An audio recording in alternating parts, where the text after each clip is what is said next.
Veda, no. Aham, I. Sama, equally. Atitani, past. Vartamanani, present. Cha, and. Arjuna, O Arjuna. Vivishyani, future. Cha, also. Bhutani, living entities. Mam, me. Two, but. Veda, knows. Na, not. Kaschana, anyone. Translation. O Arjuna, as the Supreme Personality of Godhead, I know everything that has happened in the past, all that is happening in the present, and all things that are yet to come. I also know all living entities, but me no one knows. This verse corroborates what we would expect from the Supreme Personality of God. In any religious philosophy says that God knows everything. He knows past, present, and future. So there shouldn't be any objection from any group that this is sectarian, that it's only for Hindus. It applies to all definitions of God. No one can say, that may apply to your God, but not to my God. No, your God also knows everything, past, present, and future. And if he doesn't know everything, past, present, and future, then he cannot be God. If there's anything he is unaware of, then he's disqualified, according to Bhagavad Gita. So everyone is invited to bring their shastric or religious scriptural evidence. Who's God? What is God? What are the characteristics of God? And apply them and see if Krishna meets. Because Krishna is declaring that he is God, and all the Vedas declare that. So those who are not sure, they should examine and see. Does he meet the criterion of God? Does he have all the characteristics that God should have? Continue. Purport. Here the question of personality and impersonality is clearly stated. If Krishna, the form of the Supreme Personality of Godhead, is considered by the impersonalists to be Maya, to be material, then he would, like the living entity, change his body and forget everything in his past life. That's why we forget the past, because we change our bodies. So we don't have complete. We can remember some things about that we had when we had a past body. I can remember more things about yesterday than about 10 years ago, and more things I can remember 10 years ago than 40 years ago. And because the more the body changes, the more we forget. But Krishna's body never changes. He doesn't have any difference between his body and himself. We have a big difference. We are a spiritual being, an Atma, a soul, living inside a material body, which we're not. So that's a huge difference between us and Krishna.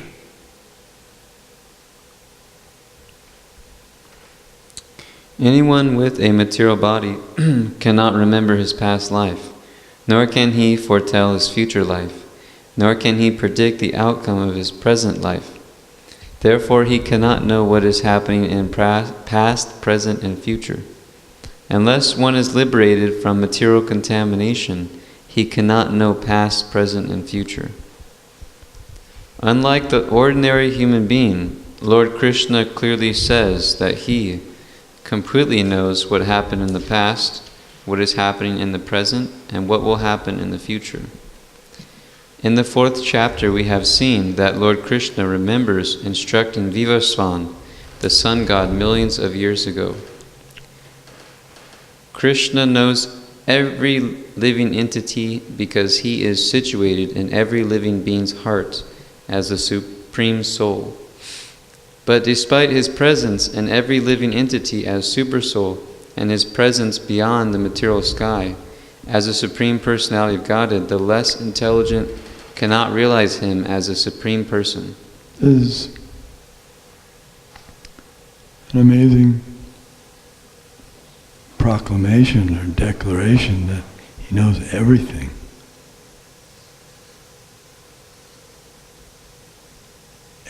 Everything there is to know, Krishna knows. How could one person know even everything about his own, even one day, his own experience in one day? What to speak of, I can't even remember what I did yesterday or a few minutes ago completely, exactly. Then I would have to know what every other living entity did at every moment, and what every piece of matter was doing, and the changes that it underwent. Even the thought of it is frightening. To try to pack in so much information and not be overloaded and not be just become a machine or something.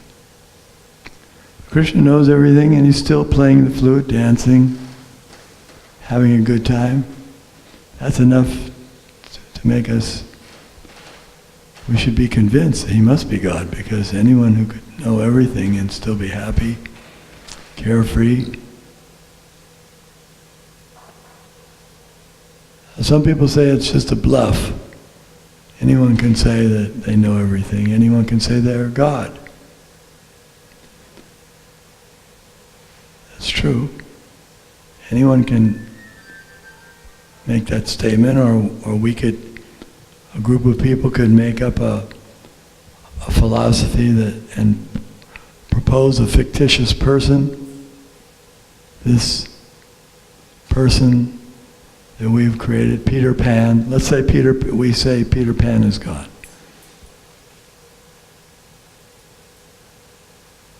We make up a whole thing, Never Never Land, and Peter Pan, he can fly and he never gets old. Sounds similar to the Krishna philosophy. And we can make statues of Peter Pan and worship him. Worship the statue. So what's the difference between that idea of the Supreme and the Vedic idea? Anyone can say anything that's different about? Otherwise, if you can't say anything that's different, you're in trouble. Because you've taken to an organization, taken to a path of worshiping Krishna as God, and if there's no difference in worshiping Krishna or worshiping Peter Pan. Yeah? Lord Chaitanya didn't say he was God. He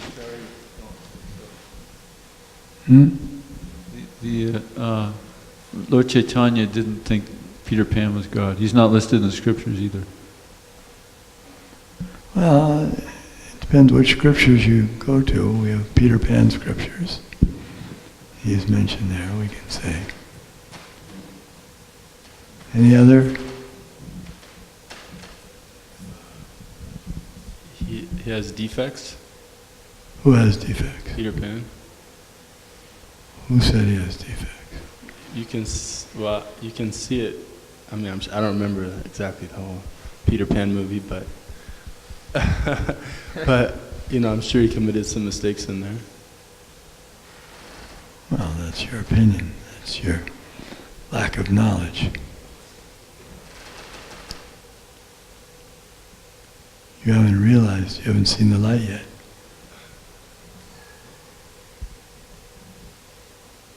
What else? Anything else? Sounds like it's just made up, like Peter Pan, Krishna. Some people got together, came up with a nice storyline. Anything else? That's it. If you follow these things in the Bhagavad Gita, Krishna reveals himself, and maybe Peter Pan's got a scripture that he wrote that if I follow that I'll realize them, but I'm not aware of that at this point. Yeah, that's a good point. Where's Peter Pan's Gita? No Gita from Peter Pan. So he can't compare. His philosophy cannot compare to Bhagavad Gita. No one's philosophy. There's no philosophy that anyone has expounded that is as comprehensive in explaining the soul, the super soul, the nature, karma, past, present, future.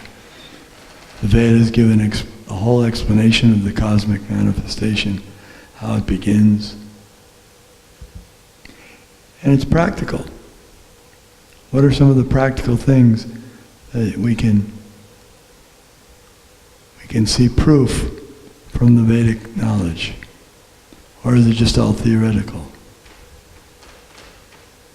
Is there anything practical about it?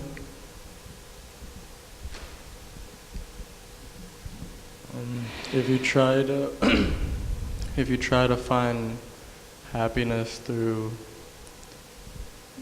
trying to enjoy your senses in different ways, or you make your life's goal,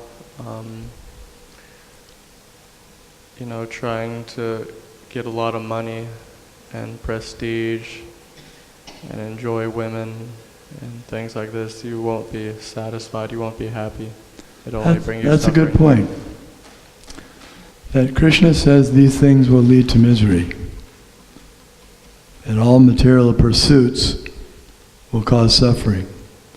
Krishna says that if you don't follow the Vedic Shastras, then there'll be chaos, there'll be trouble. And we see the world, the more we disregard the instructions of the Vedas and of Krishna, the more things become troublesome. More problems, more disease. And what is the solution? What is the solution to their problems? They don't have any solution. Different philosophers. But Krishna's solution is that he has a place, parastasmatu bhavanyo vyakta vyaktat sanatana. He has an eternal abode in the spiritual sky that he's inviting us to come to. And that's our real home, and we can be completely satisfied there. So someone said, well, that's nice, sounds good. It's just fictitious. But then you have personalities who've been there and who've met Krishna. It's not that Krishna is just a fictitious person. So many people have met him. He's a historical person. It's described in the Mahabharata, described in the Puranas. And other persons that have met him who are not just fictitious, who are recognized as historical persons, such as Vyasadeva. Vyasadeva is a very important person because he's the compiler of the Vedas. You can't say the Vedas are just fictitious, they're just imagination. Voluminous indications about historical records which are accepted. Now, if someone says, well, 5,000 years ago, that's before my recorded history began, well, that's your deficiency. If your recorded history doesn't go back that far, that doesn't mean that the Vedas are disqualified. How do you discount the Sanskrit language? Vedas are written in the Sanskrit language. That means that, and they're 5,000 years ago. How do you account for a language like Sanskrit 5,000 years ago? If you say history stopped before then, how do they exist? Sanskrit language is so advanced, such a cultured language. And in the Vedic scriptures, it's not just philosophy about God and the soul, but there's information given about many things other than that. For example, music. Whole science of music. Whole science of cosmology that's provable. Even Einstein said, we learned mathematics from India. And Einstein was considered the number one person by the Western judges. They voted him to be the number one person of the past century. So if the number one person in the past century says that India gave us mathematics, he's the greatest person, so we should consider there's something in the Vedas.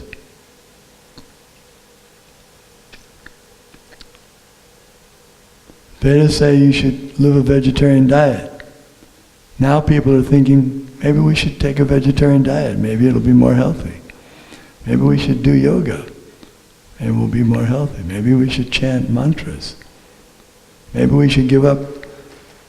Vedas say you shouldn't have illicit connections for sense gratification.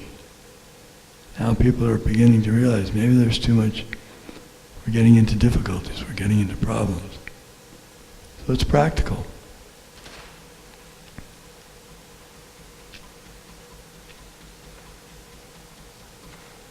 Continue. Certainly, the transcendental body of Sri Krishna is not perishable.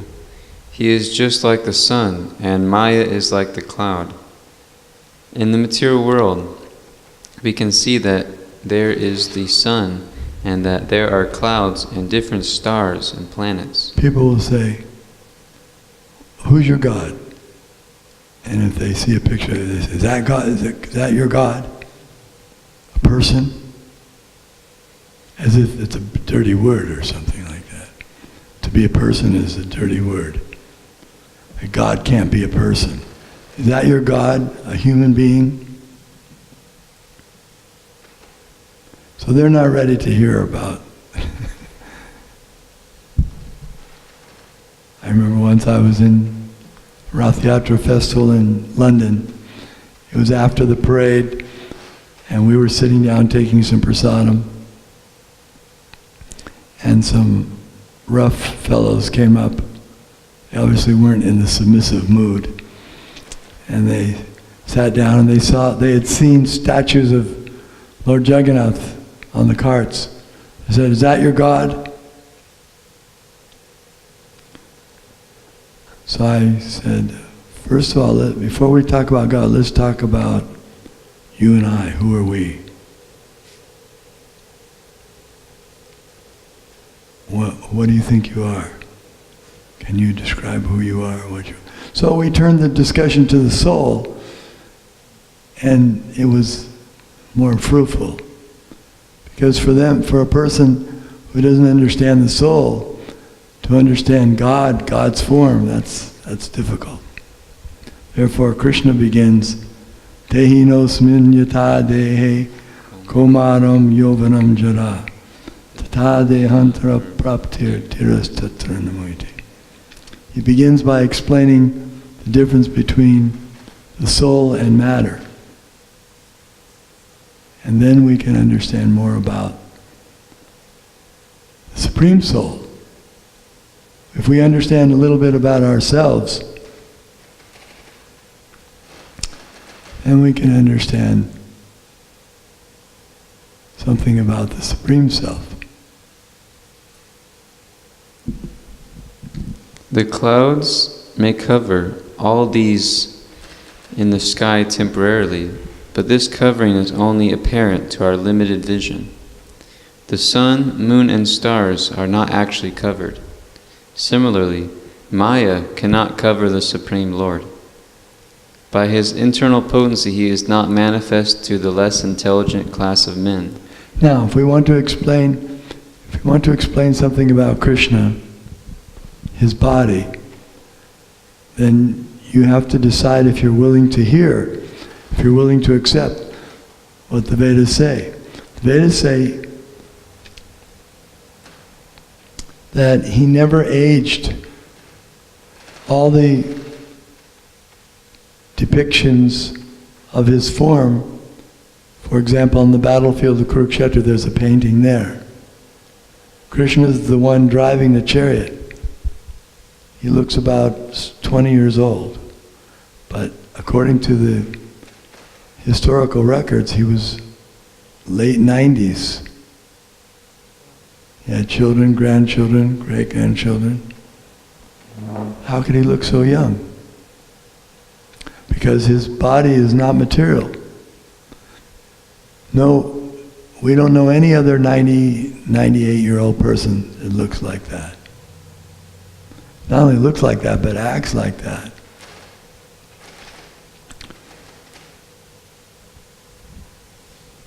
You can ask questions a little later. Okay, keep it for a while. Continue. As it is stated in the 3rd verse of this chapter, out of millions and millions of men, some try to become perfect in this human form of life, and out of thousands and thousands of such perfected men, hardly one can understand what Lord Krishna is. And Krishna, when he was present on this planet, he married 16,108 wives. That's historical. The names are given of all the wives and the sons. At least some of them are given. It would be a bit, I don't know if all the names are given, but many are given. And there were eyewitnesses who witnessed that he had 16,108 palaces, and he fought against great demons. So the history of Krishna's life is extraordinary. Not an ordinary person. An ordinary person couldn't write Bhagavad Gita. An ordinary person couldn't marry 16,000 wives and give them each a palace. And persons like Narad Muni could even see, who's a mystic yogi, he could see that Krishna had expanded himself so that he was in each palace with every wife. So it's mind-boggling to try to put Krishna in a box like everyone else that he fits in. That no, you can't. You just either you have to reject it or accept it. And if you accept, at least theoretically try to understand what type of person Krishna is. He knows everything. He has all power.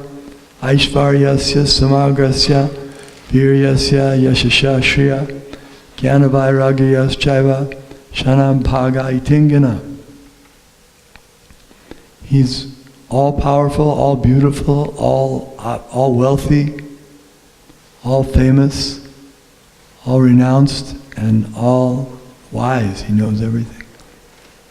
Who else is there like that? Is there anyone to compare to Krishna? No. There's no comparison. Even Lord Shiva, who's a good choice to compare to Krishna, he's comparable in many ways, but even he can't compare because He has a beginning, and he's coming in contact with the material energy. And he himself is an expansion of Lord Krishna. So even if you take Lord Shiva, he's an expansion, he's a guna avatar. Expansion of the Lord Krishna. So, Ete Changsa Kalam Punksam, Krishna's tu Bhagavan Svayam. Indrari Vakulam Lokam Hridayanti Yuge Yuge. The Vedas describe many different incarnations of Krishna, expansions, but he is listed as the original source. Everything emanates from him.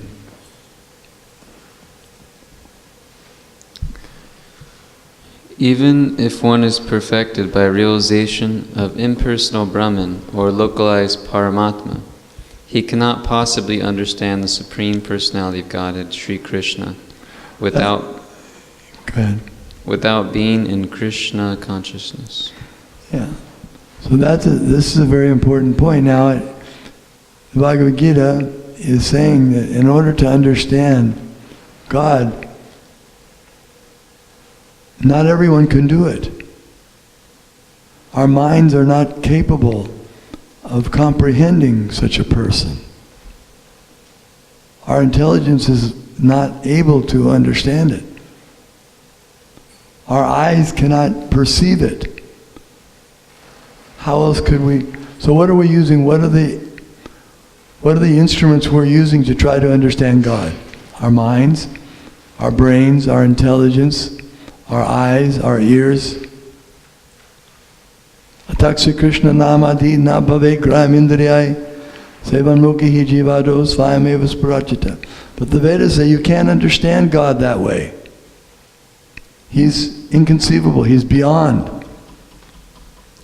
Adhoksaja, he's beyond the senses, beyond the mind, beyond the intelligence. So what to do? So the Vedas say he can be understood by devotional service, by bhakti yoga. You need a process. The process has to be approved by the person who's to be understood. You're trying to understand God. He has to approve it. He has to agree. Yes, I will agree to be understood, to be realized by those who practice this system of yoga. And he says, Bhaktyamam abhijanati yavanyas chasmi tatvatata. I can only be understood by this process of bhakti yoga, no other way. Trying to figure it out with your brain and doesn't work. So someone will say, well then why are we having class? Why are we talking? Because this is part of bhakti yoga. Why? What's part of bhakti yoga about this? The part of bhakti yoga is we're hearing from Krishna, not from our minds. Yes, but we're processing it through our intelligence and through our brains, so it's the same thing. No. If you speculate, if you use your brain and your mind to process without admitting, or shall we say, without following the tenets of the Vedas, then it won't work. Vedeshu durlabham adurlabham atma bhakto. Even if someone tries to study the Vedas for thousands of years without bhakti, and it won't work either. That's what happens to the impersonalists. Prabhupada's speaking about the impersonalists. They can't understand God either because they don't follow the Vedas. They just try to speculate. Even if you try, like the impersonalist neti, to figure out what is God by a process of elimination. Okay, God's not metal. He's not earth. He's not man. He's not woman. You can say so many things he's not. And what are you left with? What they're left with is some impersonal Brahman.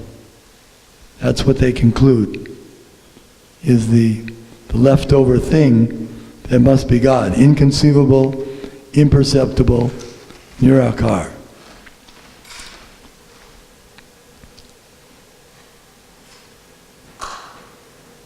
But we learn from the Vedas that that process is defective.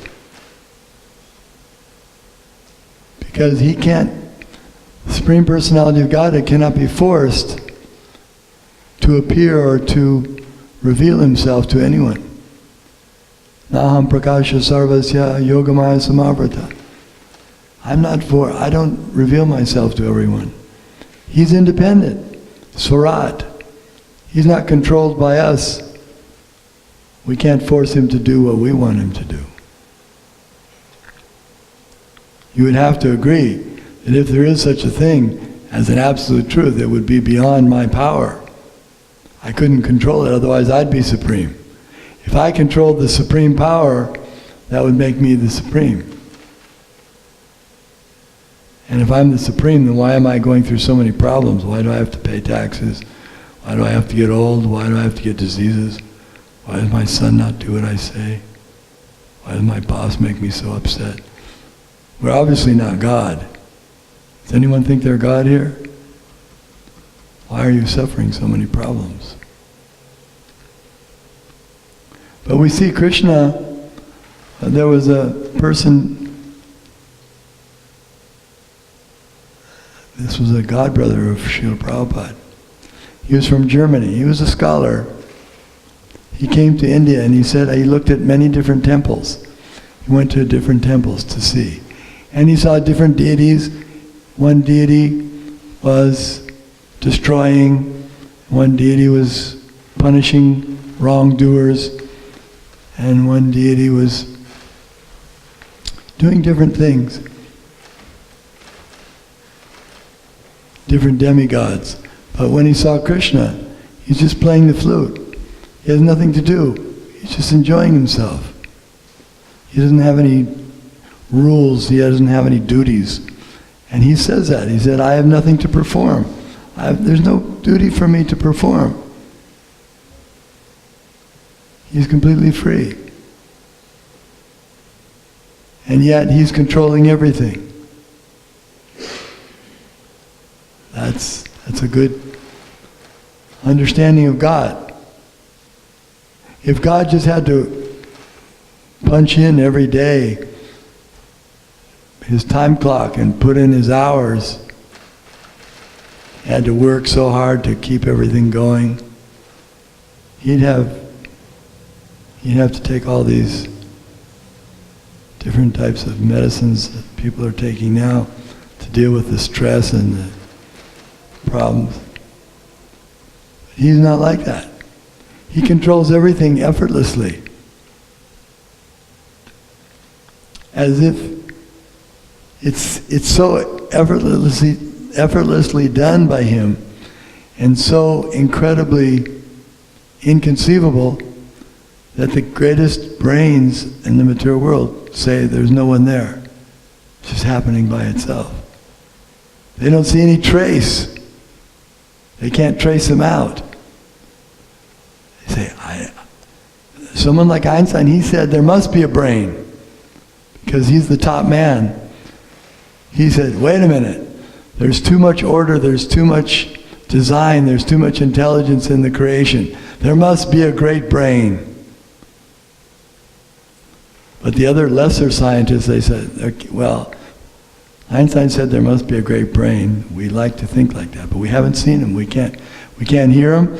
We sent our radio beams out and our laser beams. We can't see him and we can't hear him. We went to the moon already. Now we're working on Mars. So far we haven't seen him at those two places. So we have to conclude there's no person there. So just see. Krishna said, you won't be able to understand me with your senses and your mind and your instruments, and they're not able to understand him. Exactly what Krishna said, you won't be able to understand me. And they also say, but they can't explain how it's going on. They can't explain life, they can't explain how the planets are revolving, how the sun is shining.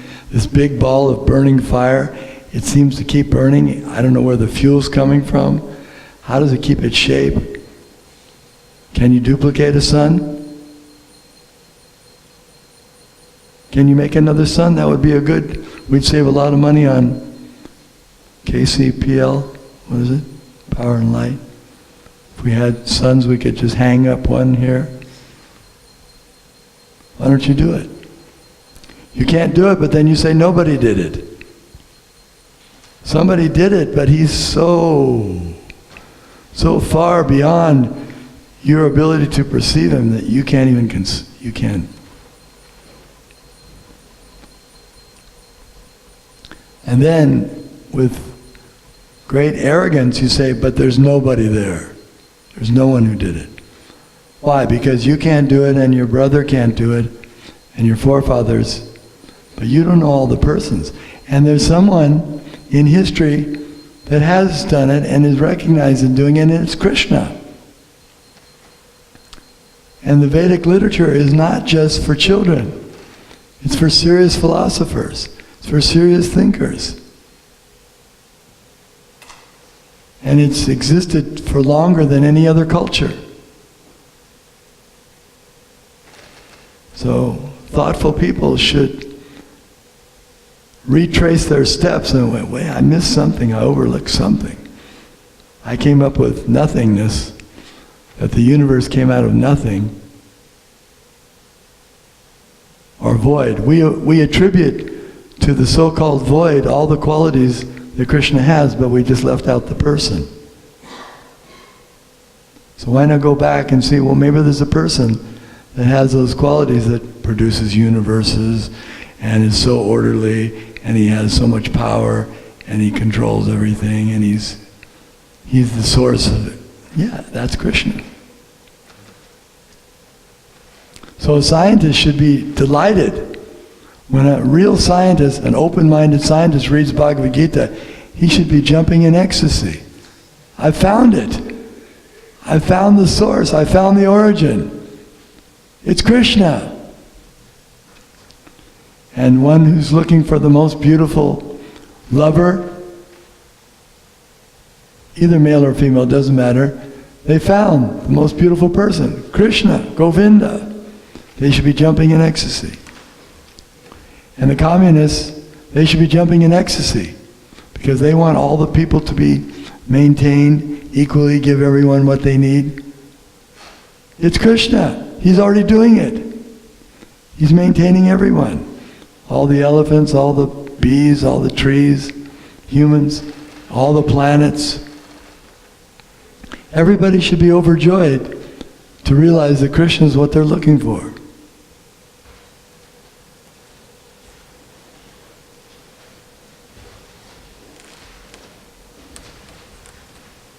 So there was a question over here.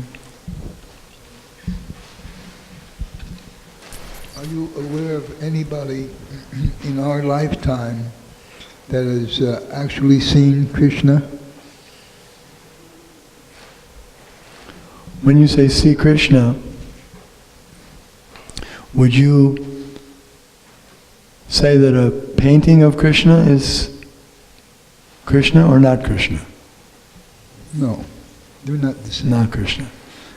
Well, see, in the Vedic culture... Achinta Beta Beta Tattva. Yeah, in Vedic culture... Simultaneously one and different. In Vedic culture, we understand that Krishna is non-different than his form, and non-different than... His name. Hold on. My turn. He's non-different than his descriptions in the Vedas. They describe Krishna. So, and Krishna's words are the same as Krishna, and Krishna's name is the same as Krishna. And Krishna's form is the same as Krishna, because he's absolute.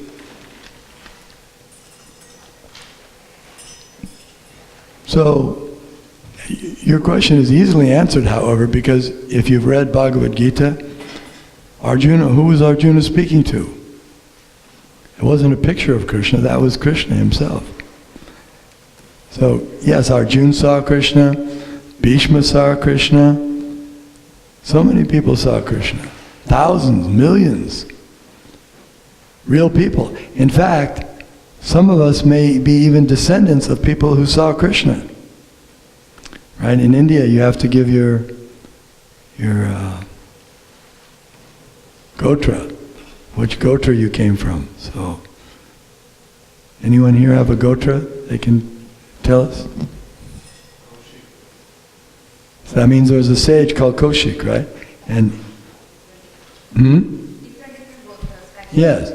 So, and then his father was one of the saintly persons, and they saw Krishna. Kaushik was there, he saw Krishna.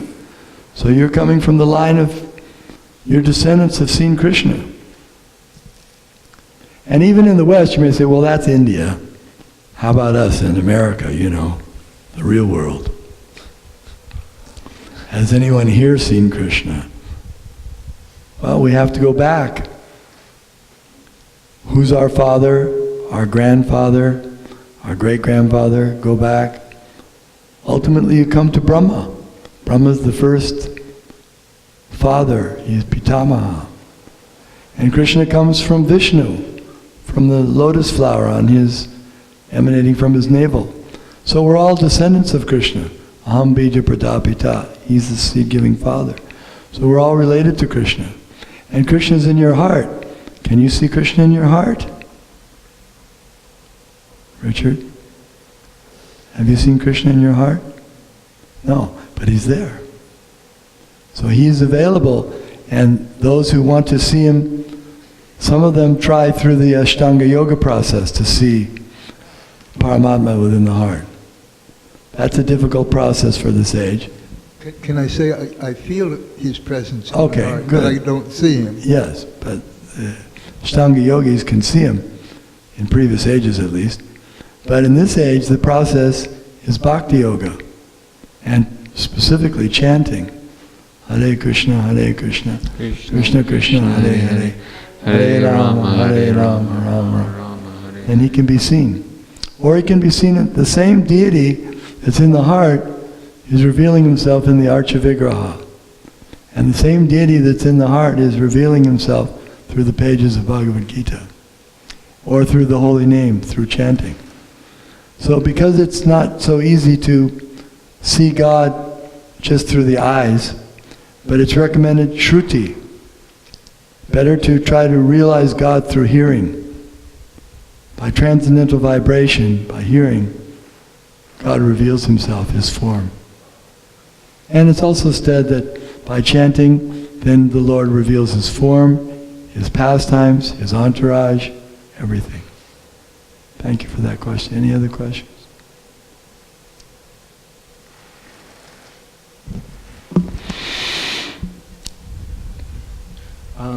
So how to conceive of the idea that you can tell someone, okay, bhakti is the process to know God, but in order for them to take up the process, it requires that initial faith.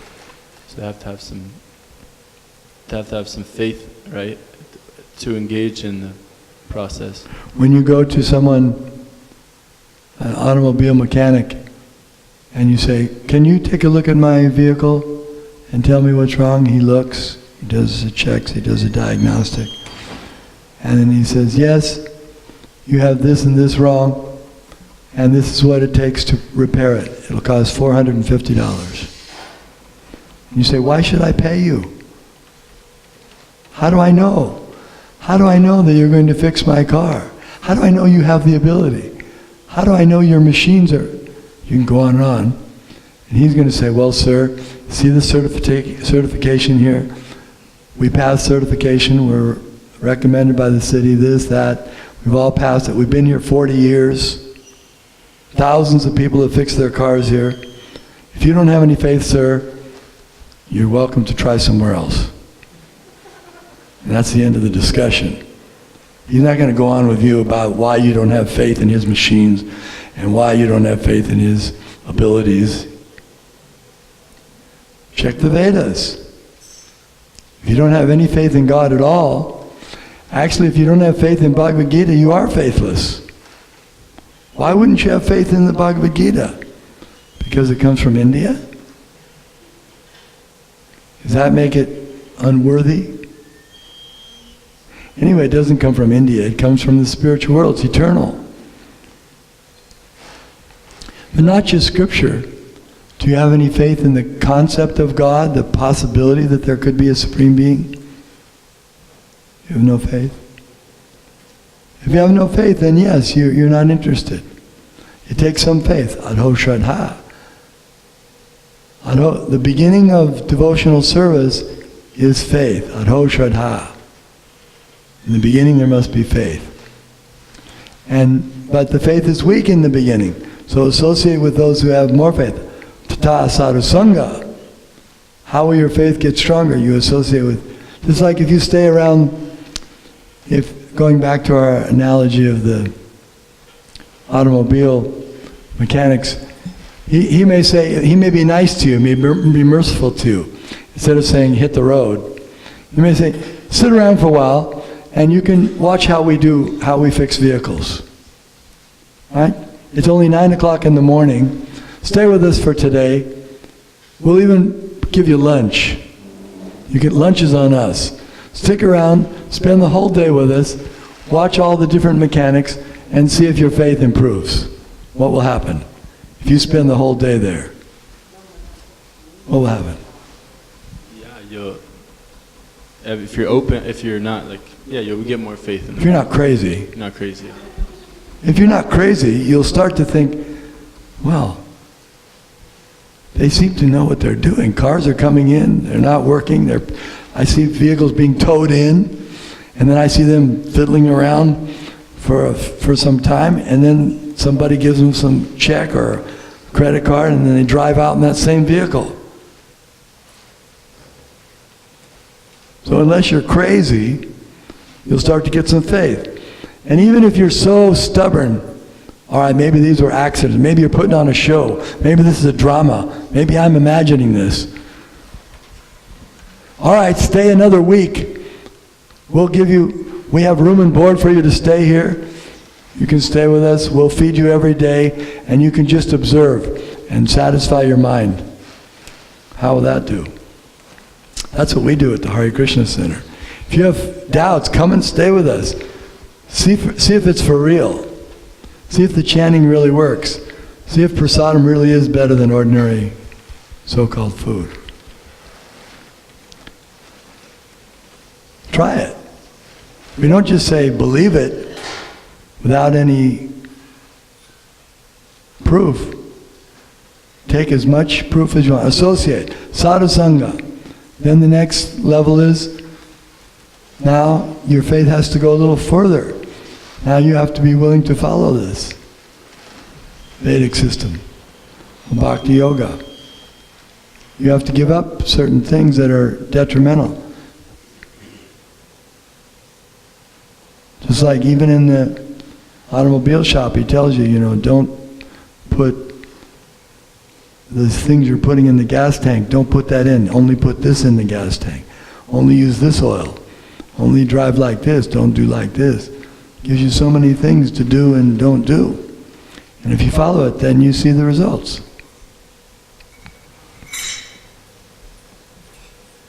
Is that right? Thank you, Maharaj. Any other points?